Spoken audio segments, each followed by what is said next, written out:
Comenzamos con la clase número 5, cuarta parte.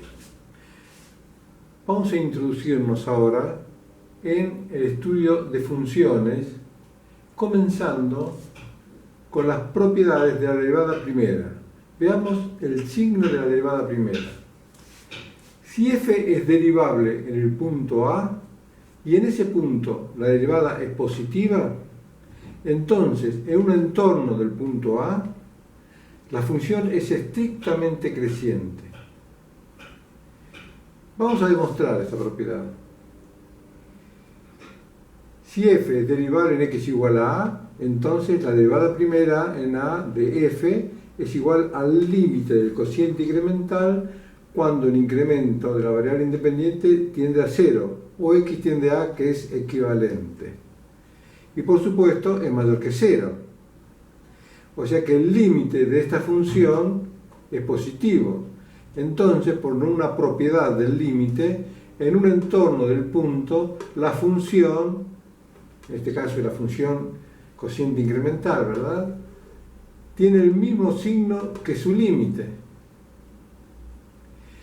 Para que este cociente sea positivo, deben ser numerador y denominador ambos positivos o ambos negativos.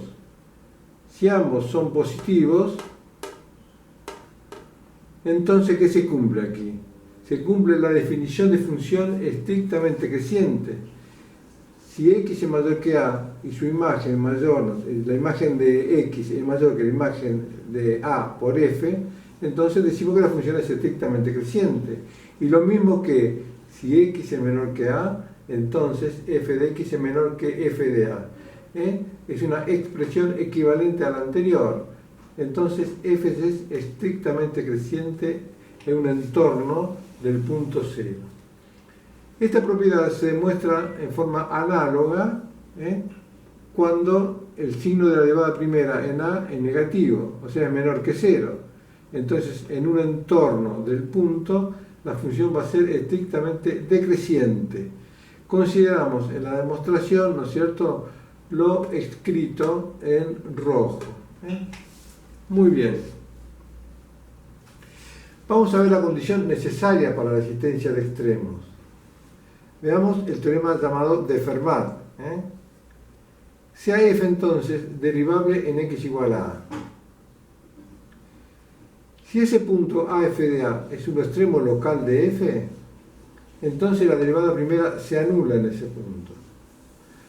O sea que es condición suficiente que el punto a, f de a, sea un extremo local de f para que la derivada se anule. Pero es necesario que la derivada en a se anule para que exista un extremo. ¿Qué quiere decir esto? Que si la derivada de f en a es distinta de 0, entonces no hay posibilidad que a f de a sea un extremo local de f. Vamos a ver algunos ejemplos. Veamos la función cuadrática. En 0, su derivada se anula y tiene un mínimo absoluto. ¿Ven? La derivada primera, ¿lo ven acá? El signo de la derivada primera a la izquierda de 0 es negativa, por eso es estrictamente decreciente. Y a la derecha de 0 es positiva, crece. Por eso tiene un mínimo. Y un mínimo absoluto. En cambio, la función cúbica, observen, su derivada primera también se anula en 0. Sin embargo, observen, el signo de la derivada primera es siempre positivo, sea x positivo o negativo. Por eso la función cúbica es estrictamente creciente en todos sus dominios y no presenta, ¿no es cierto?, extremos, ni siquiera en 0, donde se anula la derivada primera. ¿Ven? Es una condición necesaria, pero no suficiente.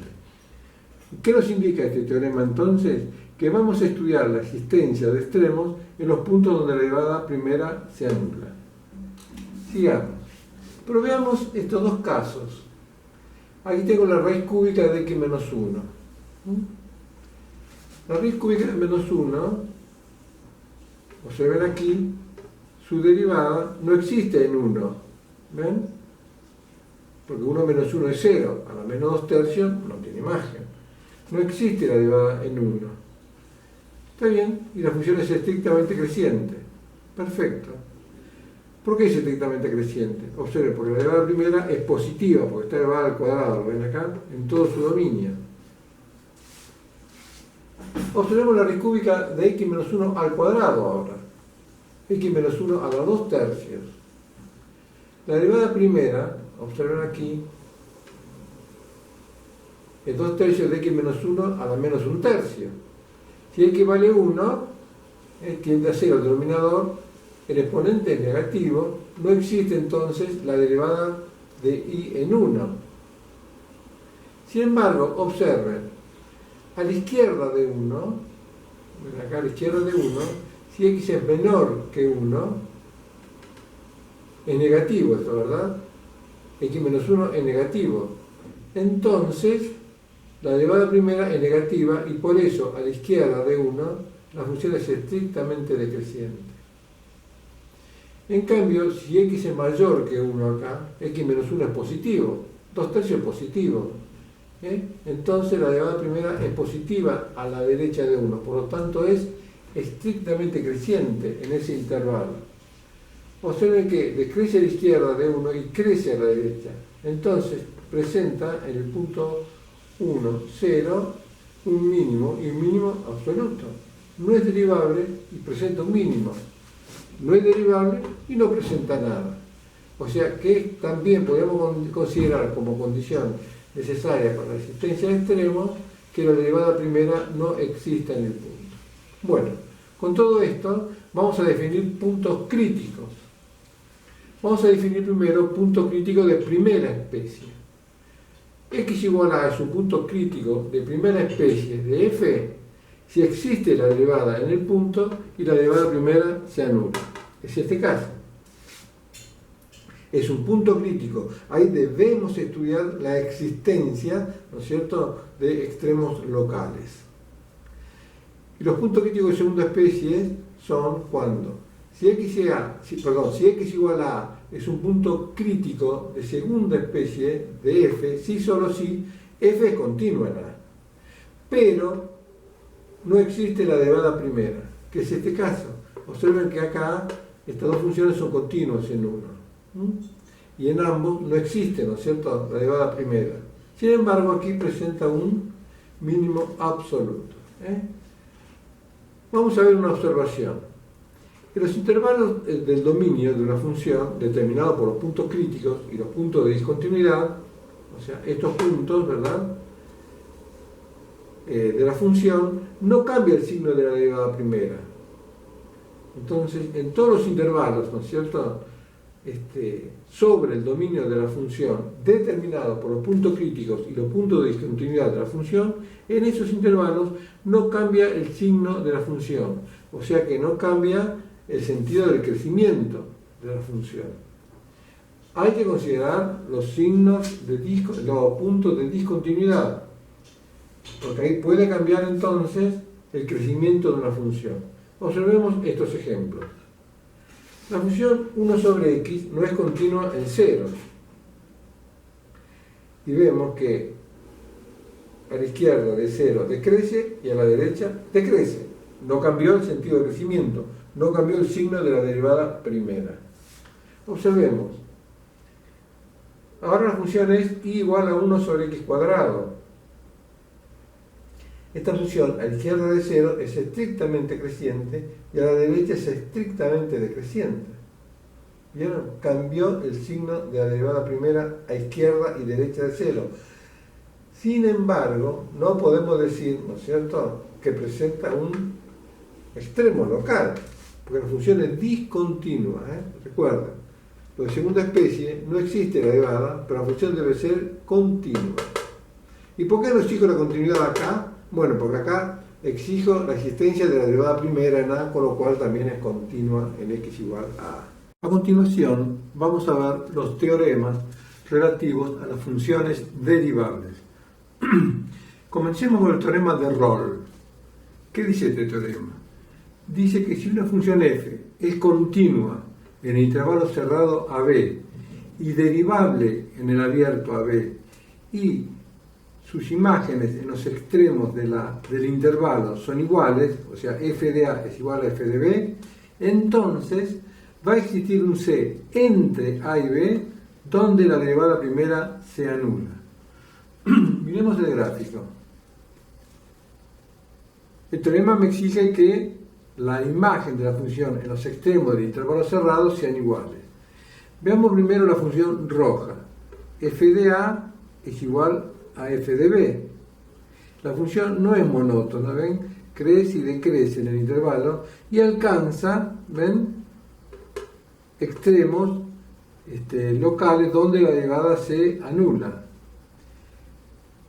La función f2, la verde, f de A también es igual a f de B, igual al mínimo absoluto de la función, ¿lo ven? Sin embargo, en algún punto entre A y B, la función tiene derivada nula, como lo indica acá esta pequeña recta tangente vertical. La azul, f de 3. En este caso, f de A va a ser igual a f de B, pero va a coincidir con el máximo absoluto de la función ahora, ¿lo ven? En el intervalo. También siempre va a haber un C entre A y B, donde podemos trazar una recta tangente vertical al gráfico de la función, o sea, donde la derivada primera se anula. Finalmente, la más particular de todas las funciones, la función constante, la negra, ¿lo ven?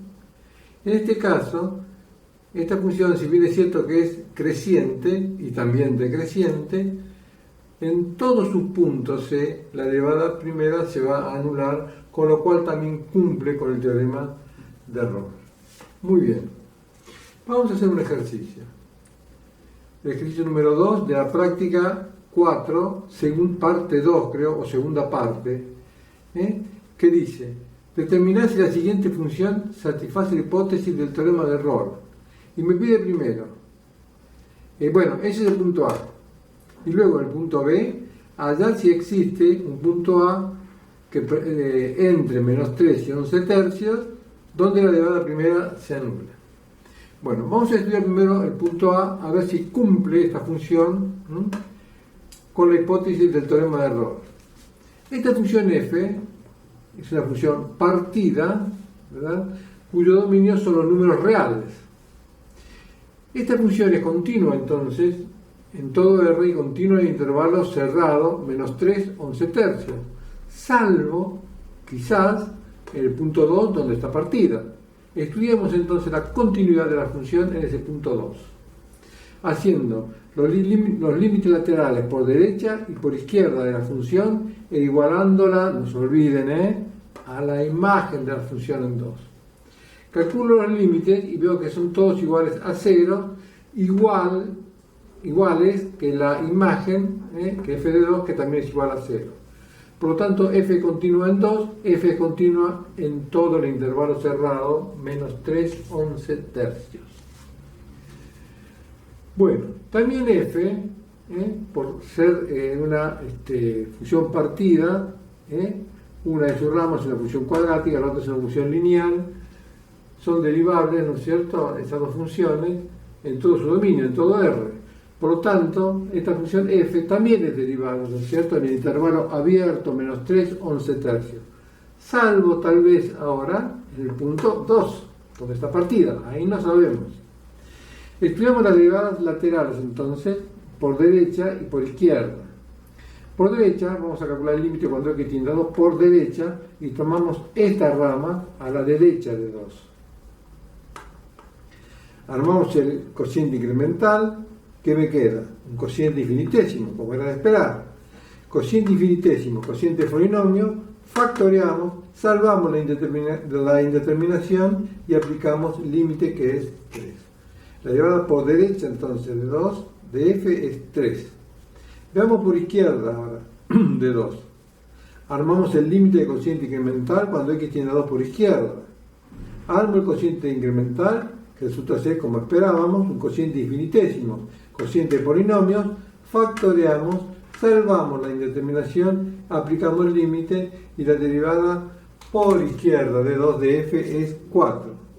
¿Qué veo? que la derivada en 2 de f por derecha es distinta que la derivada de f en 2 por izquierda. Entonces, no existe la derivada en el punto 2. Por lo tanto, entonces, f no es derivable en el intervalo abierto menos 3 11 tercios. Y por supuesto, no cumple con la hipótesis del teorema de Rolle. Cumple con las otras dos condiciones. Es continua y además, observen aquí el gráfico, ¿no es cierto?, que f de menos 3 es acá, perdón,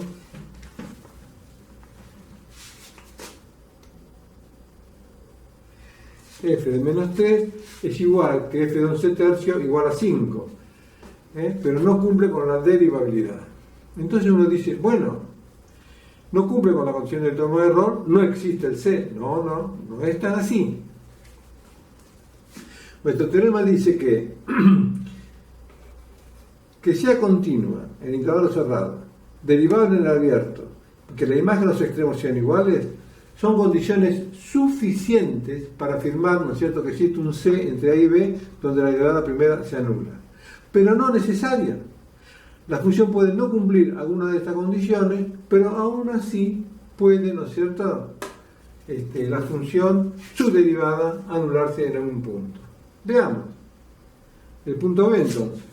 Vamos a hallar si existe ese punto A donde la derivada primera se anula. Entonces, derivamos por ramas, cuidando de no derivar en los extremos del intervalo. ¿Ven? Ni en menos 3, ni en 2, ni en 11 tercios podemos derivar, porque son puntos frontera. 2 no es punto frontera de F. El dominio de F son 2 reales. 2 es un punto interior de F. Pero no es un punto interior 2 ni de esta parte de la función ni de esta. Son puntos frontera, por lo tanto no puedo derivar ahí. ¿Ven? Bueno, anulo la derivada primera, solamente esta derivada, porque esta nunca se anula porque es constante. Anulo la derivada y veo que se anula para x igual a 0. Ahí en 0 entonces la derivada primera se anula. Observemos el gráfico. Observemos que no es continuo en 2. ¿Por qué? Porque las derivadas laterales son distintas, las pendientes son distintas y forman un punto anguloso. ¿Recuerdan? Las derivadas laterales existen, finitas, pero distintas. Entonces el punto es un punto anguloso, aunque es continua. Bueno, muy bien. Y vemos aquí cómo esta parábola, que es la representación gráfica de la función cuadrática, alcanza su vértice en el punto 0, donde por supuesto tiene un mínimo absoluto y la derivada primera se anula. ¿Ven? No cumple la condición necesaria suficiente, pero aún así, ¿no es cierto?, hay un punto donde la derivada primera se anula entre menos 3 y 11 tercios.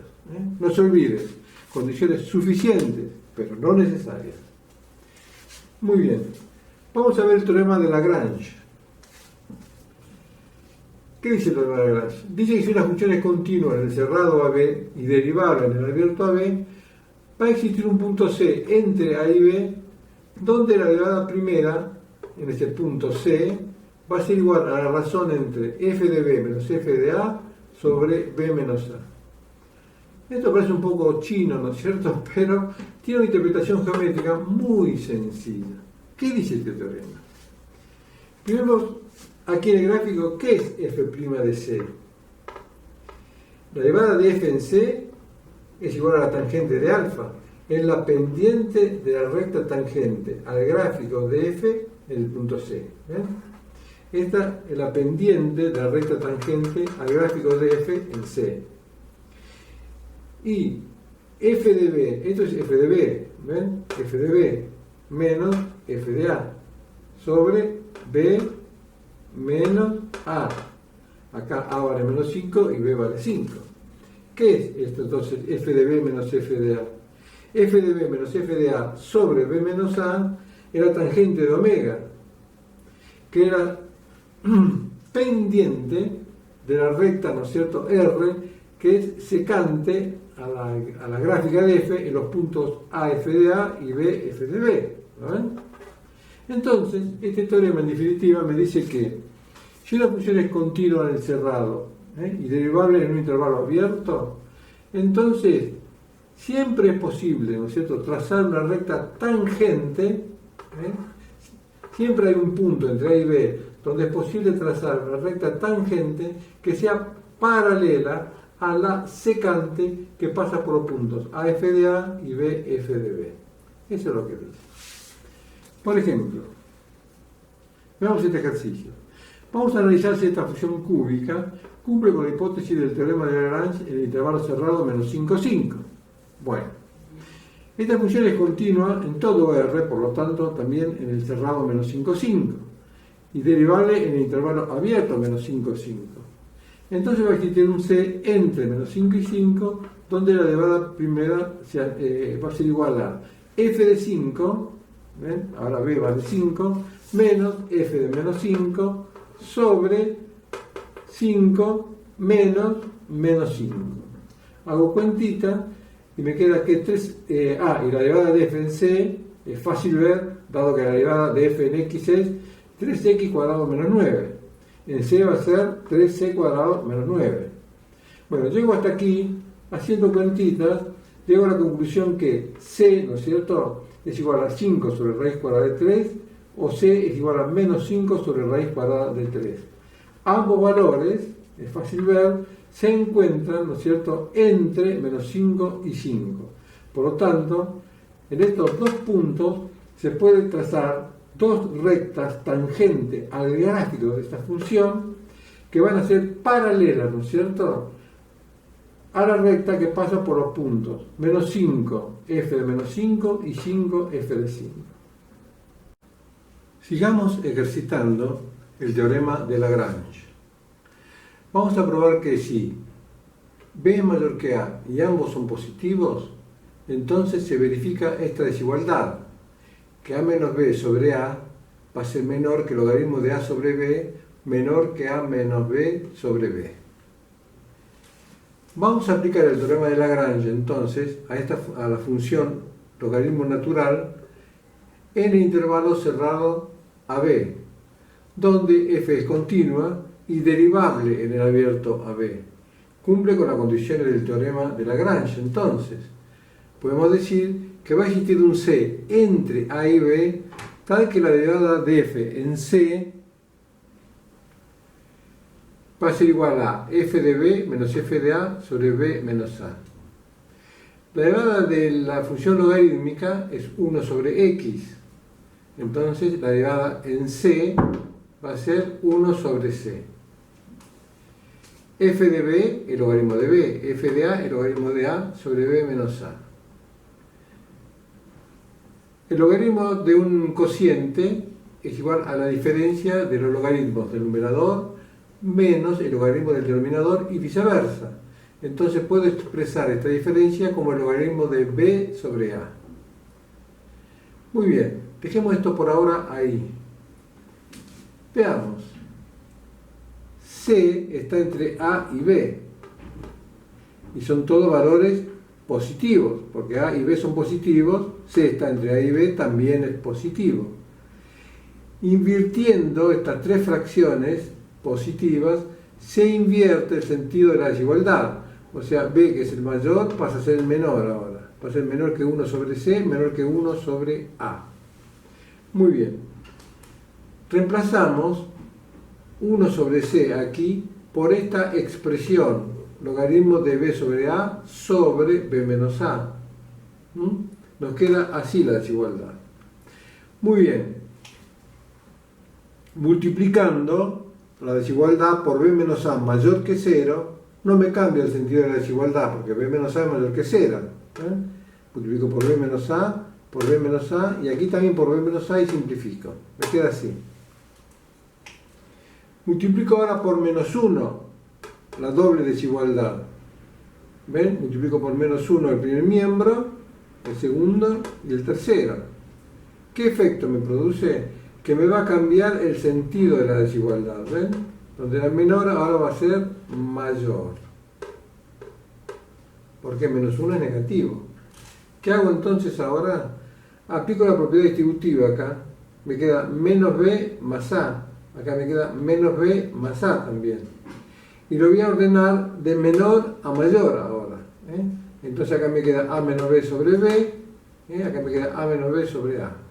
Este pasa al primer miembro, este pasa al último, porque lo ordeno, como dije, de menor a mayor. Mientras que en el logaritmo, ya sabemos que el logaritmo de una potencia es igual al exponente por el logaritmo de la base.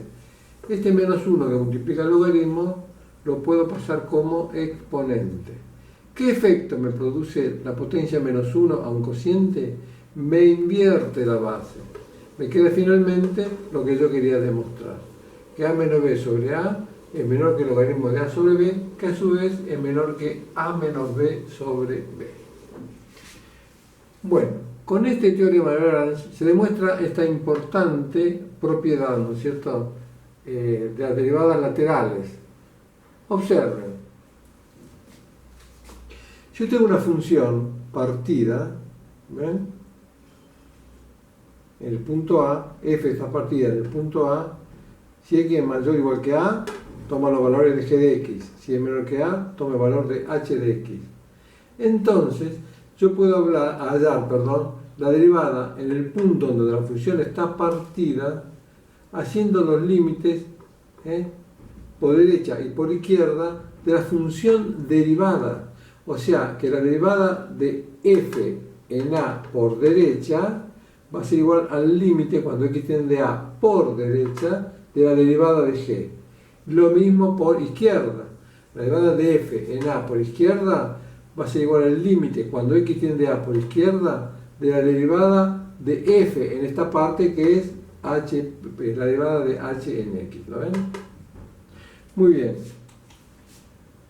Vamos a aplicar esta propiedad resolviendo este ejercicio de dos formas diferentes, utilizando el límite de cociente incremental y las propiedades que acabamos de ver. Veamos entonces. Vamos a calcular si existe la derivada en 1 de la función f definida por partes, de esta forma, partida en 1. Bueno, para hallar, como hicimos hasta ahora, ¿no es cierto?, la derivada a la derecha de 1, hacemos el límite del cociente incremental cuando x tiende a 1 por derecha. Armo el cociente incremental y me encuentro, como era de esperar, con un cociente infinitésimo. Desarrollo el cuadrado y hago cuentas y tengo un cociente infinitésimo que es un cociente de polinomio. Factoreo numerador y denominador, salvo la indeterminación y aplico el límite. Menos 2 y la derivada en 1 por derecha entonces. De la misma manera procedemos a la izquierda de menos 1, haciendo el límite cuando x tiende a 1 por izquierda, ¿no es cierto?, del cociente incremental. Nuevamente me encuentro, al armar el cociente incremental, con un cociente infinitésimo, cociente de polinomios. Factoreo, salvo la indeterminación y aplico el límite. ¿Qué observo aquí? Que la derivada en 1 por derecha de f es igual a la derivada en 1 por izquierda, igual a menos 2. Entonces va a existir la derivada en 1, existe la derivada en 1, que es menos 2. Muy bien, vamos a aplicar esta propiedad, a ver si llegamos al mismo resultado. Bueno, derivo primero la función f. La derivada de x menos 2 al cuadrado es 2 por x menos 2, la derivada de 3 es 0, me queda así entonces. Recuerden, no podemos derivar en los puntos que no son interiores. La derivada se calcula en un punto interior del dominio de la función. Y aquí 1 es frontera. No es frontera de f, ¿estamos de acuerdo? Es un punto interior de f. Pero como la función f está partida y el dominio de esta parte son los valores mayores o iguales que 1, 1 es punto frontera del dominio de esta función. Por lo tanto, no puedo derivar esta parte en 1. Me queda así entonces. Lo mismo que acá. Me queda menos 2. Muy bien. ¿Qué hago ahora? Hago los límites laterales en 1 por derecha de esta derivada y por izquierda de esta derivada. ¿Ven? ¿Qué me da? Menos 2 y menos 2. ¿Ven? Es muy sencillo, ¿no es cierto?, calcular las derivadas laterales de una función partida utilizando esta propiedad. Muy bien. Llegamos a la misma conclusión. Como las derivadas laterales son iguales a menos 2, existe la derivada en 1, que también es menos 2. Bueno, vamos a otro ejercicio. Vamos a ver si existe la derivada de f en cero, si f está definida de esta forma, por partes, partidas en cero. Muy bien. Antes que nada, siempre conviene, de un vistazo, ¿no es cierto?, verificar la continuidad en cero de la función. ¿Ven? El límite cuando x tiende a cero por izquierda, voy a tener un infinitésimo por una función acotada, es un infinitésimo. Si x tiende a cero por derecha, un infinitésimo. Los límites son iguales a cero, iguales a la imagen, cero, por lo tanto es continua en cero. ¿Ven? De un vistazo. Si no llega a ser continua, formalizamos la discontinuidad y culminamos diciendo que ya no es derivable. Porque recordemos, la condición necesaria para la existencia de la derivada en un punto es que sea continua en el punto. Muy bien, derivamos entonces para poder aplicar esta propiedad. Derivamos por partes. Acá tengo la derivada de un producto, es la derivada de x cuadrado, que es 2x, por el seno sin derivar, más x cuadrado sin derivar por la derivada del seno, que es el coseno de 1 sobre x. Aquí aplicamos la regla de la cadena, y la derivada de 1 sobre x es la derivada de 1, la derivada del cociente, ¿no? La derivada de 1, que es 0, por x sin derivar, 0, menos 1 sin derivar, por la derivada del denominador 1, me queda 1, sobre el cuadrado del denominador, ¿ven? X cuadrado. Esto si x es menor que 0. La derivada de x cuadrado es 2x, si x es mayor que 0. No derivo en el punto frontera, recuerden, no vayan a cometer ese error. Es un error conceptual muy serio. Hallo la derivada entonces a la derecha de 0, haciendo el límite de la función derivada de f a la derecha de 0, es fácil ver que es 0. Muy bien, por izquierda de 0, hallo el límite. Perdón, acá emprolijé un poquitito, ¿no es cierto? La derivada, ¿no? Aquí simplifiqué x cuadrado con x cuadrado, y acá como multiplico por menos 1 me quedó restando. Muy bien. Entonces, intento hallar ahora la derivada en 0 por izquierda de f, hallando el límite por izquierda de 0 de la función derivada, que es esta que está aquí, es esta parte. ¿Ven? El límite de la suma es la suma de los límites. En el primer término tengo, si x tiende a 0, infinitésimo por constante, infinitésimo. No existe el límite de la función seno cuando x tiende a 0 por izquierda, porque el arco 1 sobre x tiende a menos infinito. Pero es una función acotada, como ya sabemos. Me queda entonces infinitésimo por función acotada, infinitésimo. Sin embargo, el segundo término carece del límite, porque si x tiende a 0 por izquierda, 1 sobre x tiende a menos infinito. Y si el arco tiende a menos infinito, el coseno carece del límite, va variando entre menos 1 y 1, tomando inclusive los valores menos 1 y 1. Carece del límite, no existe el límite entonces, y no existe entonces la derivada de f a la izquierda de 0, si no existe el límite. La cuestión es la siguiente. Si uno de los dos límites laterales, ¿no es cierto?, de la función derivada de f en a no existe, uno o ambos, entonces nada podemos afirmar sobre la existencia de la derivada en el punto. O sea, acá no existe un límite lateral de la derivada primera, en este caso a la izquierda de 0. ¿Qué puedo decir? ¿Que no existe la derivada? No. Puedo decir, nada puedo afirmar. Puede ser derivable como no puede ser derivable. ¿Puede existir la derivada a la izquierda de 0 o no? ¿Qué hago entonces? Vuelvo a mi viejo amor, el límite del cociente incremental por izquierda de 0, que me da, ven, simplificando, x cuadrado con x, me da un producto de un infinitésimo por una función acotada, que es un infinitésimo. Entonces existía, ven, la derivada a la izquierda de 0, que también es 0, por lo tanto existe la derivada del punto, que es 0. Recordemos entonces, si cuando intento calcular, ¿no es cierto?, la derivada de una función en un punto, donde la función está partida, utilizando, ¿no es cierto?, los límites laterales de las derivadas, y una o ambas, ¿no es cierto?, de estos límites no existe, no concluyo diciendo no existe la derivada en el punto. Concluyo diciendo nada puedo afirmar y vuelvo, ¿no es cierto?, a aplicar el límite de cociente incremental.